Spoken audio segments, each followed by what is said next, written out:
também desse patrimônio. Então, a gente trouxe aqui para vocês, sem querer desanimá-los, mas quanto custaria caso hoje, na data de hoje, você quisesse comprar uma previdência que te pagasse o equivalente a R$3.000 por mês? Lembrando que tem empresa, pessoal, que a minoria das empresas pagam por mês. Então, a gente sempre faz a conta anualizada, beleza? R$3.000 por mês daria aí R$36.000 por ano, tá? Então, a gente trouxe aqui, José, bota aí na tela para nós, por favor. Vai cortar aqui a gente, mas não tem problema. A gente trouxe aqui uma pequena simulação, tá? Uma conta literalmente de padeiro aqui para vocês, para a gente chegar aqui a algumas conclusões simples, tá? Então, pegamos aqui a média dos proventos pagos por ação nos últimos 5 anos, em média, tá ok? Então, pegamos aí 5 empresas que vocês conhecem muito bem do BEST, tá bom? Não é recomendação, lembrando, é meramente um exemplo prático aqui.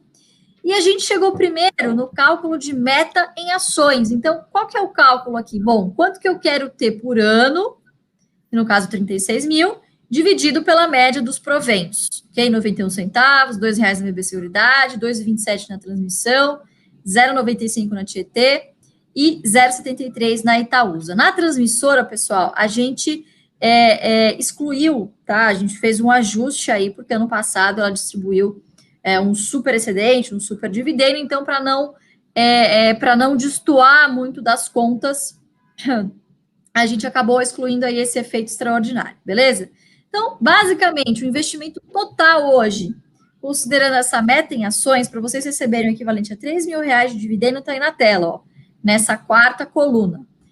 Então, hoje, o maior desembolso que vocês precisariam fazer seria no Santander, tá? O equivalente a R$800.000. E o menor investimento que vocês fariam hoje, metade desse investimento seria na BB Seguridade, o equivalente ao montante a R$400.000. Na coluna ao lado, eu coloquei só para vocês darem uma olhadinha como que ficaria esse cálculo durante a pandemia. Não peguei a mínima, peguei exatamente o dia de hoje, só que em maio de 2020.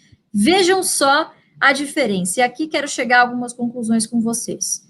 Vejam como o preço importa. Quem fez essa conta na época, né, em maio de 2020, hoje está com um dividendo muito provavelmente superior a esses R$3.000. Pode ser que esteja, né?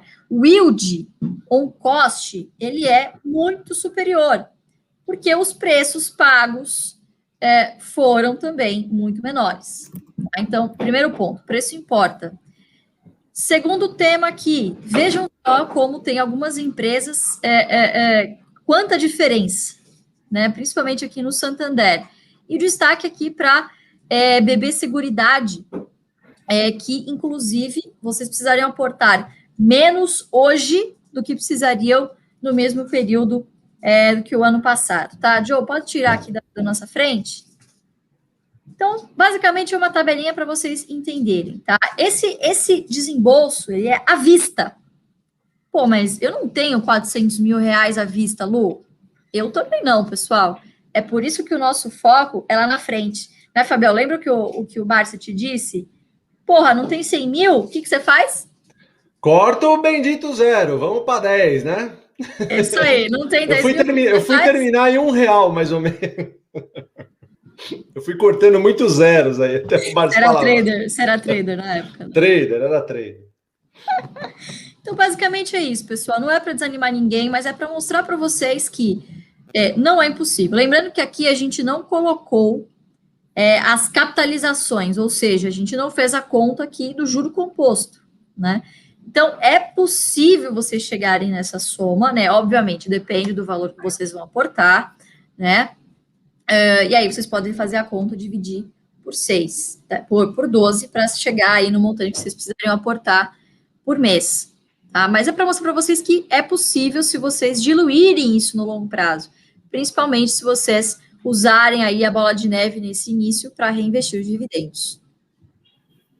E, pessoal, aqui 2 pontos muito importantes, né? Em primeiro lugar, nessa análise, a gente não está considerando valorização patrimonial, como a Lu disse lá no começo.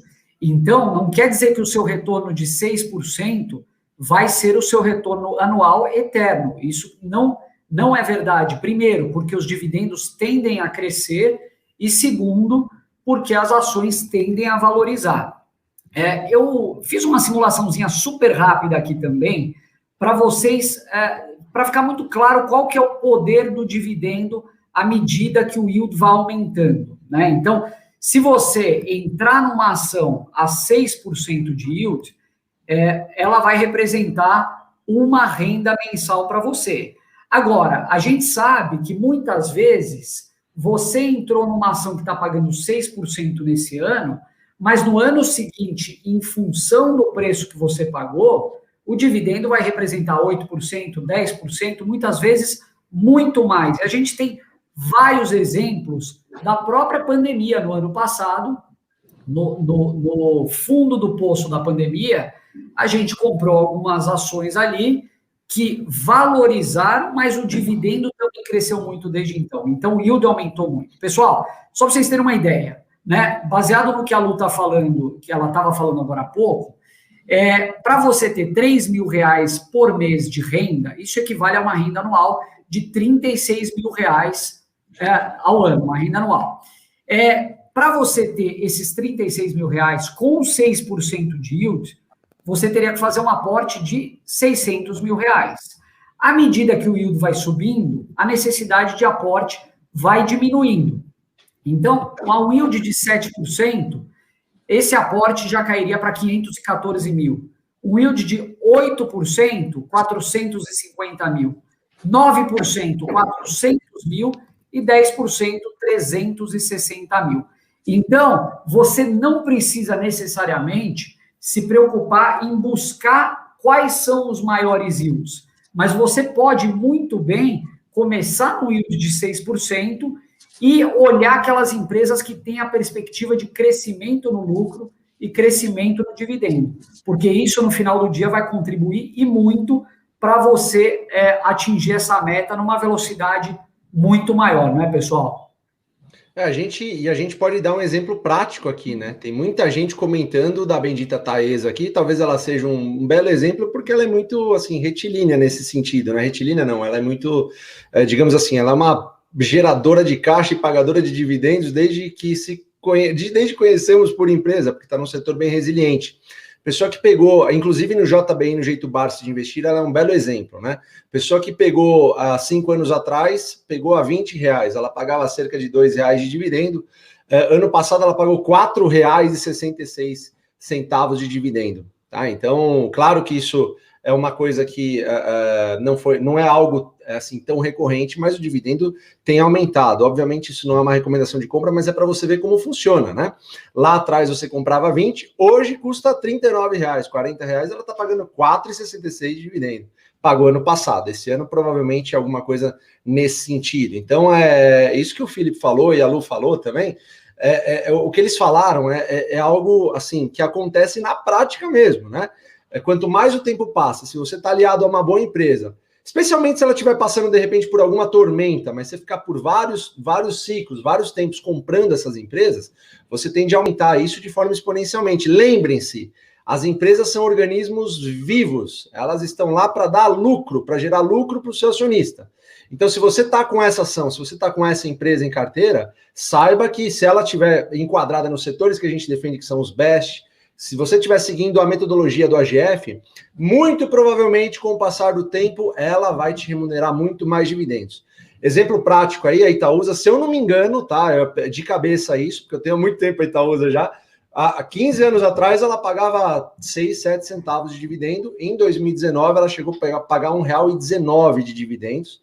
Tá? Se você quer conferir o que eu estou falando, vai lá no site da Itaúsa, porque as informações estão lá. Né, Perfeito, muito bem pontuado. Além de tudo, ela bonificou desde aquela época até 2018, se eu não me engano, 2017, 2018, cerca de 10% além do dividendo, ou seja, você crescia a sua base acionária e com uma maior base acionária, mais dividendos. Então, na prática, é isso que acontece.